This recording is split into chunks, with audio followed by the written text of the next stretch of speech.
The September event is a few short weeks away and Apple is really gearing up to deliver. This year's iPhone 15 lineup may be just the best in a long time and really worth upgrading. And I don't believe what I'm about to say, but the regular iPhone 15 may just be an even better deal than the 15 Pro. There are many reasons to say so, and the body is one of them. It's no secret that iPhone 15 regular will visually be really similar to the previous iPhone 14, same aluminum body, flat glass on both sides. We've seen all that before. At the same time, Pro iPhones are rumored to use titanium, which is lighter, more durable, and looks more robust. So why do you think that aluminum is better? Well, it's less boring. Pro iPhones will likely come in only one color, titanium color, like Apple Watch Ultra. Regular iPhone 15, on the other hand, can be colorful. According to rumors, there are two colors in the works, blue and red. So I hope we could see some really colorful iPhones this year. Also, aluminum is slightly more playable, which can be good for durability. But Arthur, durability and playable materials are like the polar opposites, and that's right. But sometimes the damage may come not from the deformation, but from the drop itself and initial impact. In this case, aluminum will absorb more and be far more predictable. And if something really happens to it, replacing the aluminum frame will be much cheaper than the titanium one. And yes, the phones will spend most of their life in cases, so the question of materials becomes less relevant. Yet, having a colorful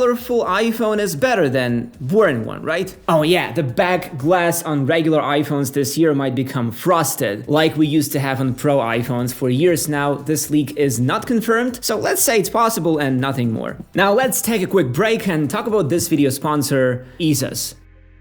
Mobiimover is a really great app that you will need this September when this new iPhone gets unveiled. Why? Well, because you'll have to transfer all of your data, and that takes a ton of time, especially if your phone is full of stuff like mine. Mobiimover can do that much faster since it has far higher transfer speeds. You just connect your old phone and new one to the computer via cable, hit a button, and voila, it's done in minutes. Photos, videos, apps, and even WhatsApp chats and attachments. It does it all. I will leave a link in the description for you to check it out. Another huge new thing in the regular iPhone 15 will be the new display with Dynamic Island. According to leaked photos, the display glass will be taken straight from the 14 Pro. Just look at the bezels, they're just as thick as on the 14 Pro, but that's a good thing. These thicker borders are more reliable, and the leaks of display manufacturers struggling to deliver the new displays for the 15 Pro and 15 Pro Max that have super narrow bezels, the narrowest ever in smartphones. So if these problems continue, the first batches of Pro iPhones could come with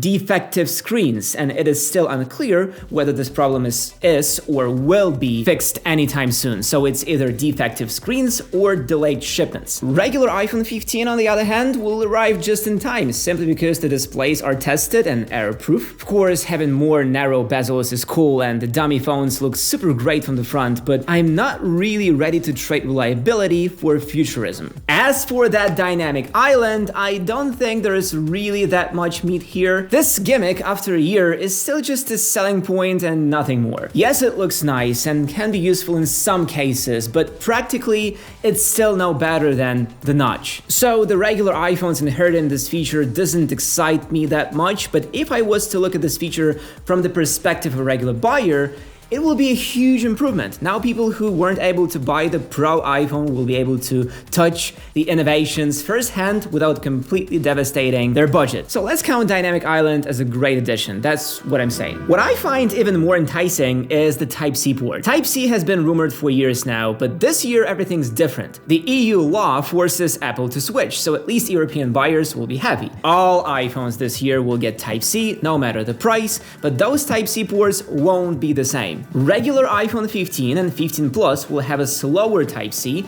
but Pro iPhones will get super fast Type-C, according to rumors and leaks. Does that matter to a content creator? Yes. To a regular person? No. When was the last time you transferred data from your iPhone via cable? For the majority of people, the data transfer speed is just random mumbo-jumbo words. The main benefit of getting Type-C that everyone will equally enjoy is the Type-C itself, having the same cable to charge Macs, iPads, Apple TV remotes, and now iPhones. There has also been a photo showing the new charging ports for new iPhones, and we see not only that they're Type-C, but also a sneak peek into at least one new color. This blue is super light and to me resembles the blue of the iPhone 13 Pro. Another thing that will make the regular iPhone 15 closer to the Pro will be the camera system, because this year we're about to see the situation we had with the iPhone 12 and 12 Pro, where the only difference was the presence of zoom lens. But now the gap will be even smaller, and all because the main camera in regular iPhones will be 48 megapixel, and we all know what that means, 2x zoom like on the 14 Pro. And of course, according to leakers, the camera sensor itself will not be the one from the 14 Pro. It will be a tad bit smaller, which means slightly less light sensitivity and low light performance,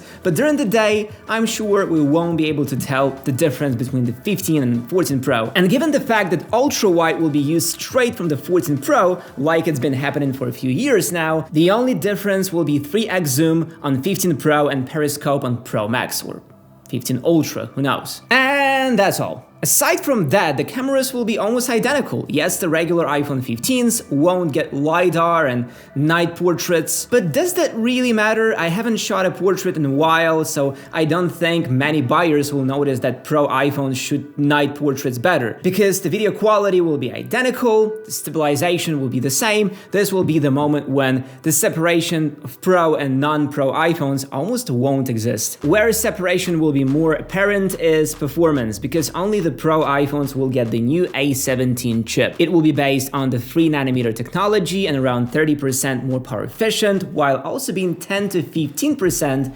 faster. Regular iPhones, however, won't get it, sticking to the last year's A16 found in the 14 Pro, and if you are leaning towards the 15 or 15 Plus, this fact shouldn't stray you from the course, because the A16 is a fantastic chip. It's super powerful, super energy efficient, and does everything anyone can ask for. It's more than enough for me, and it will surely be more than enough for you. As for the RAM, the 15 and 15 Plus will have 6 GB, which is more than enough for any task. Battery-wise, all iPhones this year are getting a boost. The iPhone 15 will get an 18% bigger battery, and 15 Plus 14% bigger. Pro iPhones also get bigger batteries, which paired with more energy efficient chip will propel the battery life even further. However, the bigger batteries on regular iPhone 15s will be more than enough for regular people. I know plenty of people that still use the iPhone 13 and are happy with their battery life. How many days do you really need your phone to last? 2, 3? Well, I think we should just admire for a second that Apple is doing something to give us better battery life regardless of the model. And by the way, almost everyone has a habit of charging their phones overnight, so can there be really something to complain about? All new iPhones will be battery life champions, so let's give Apple a small round of applause here.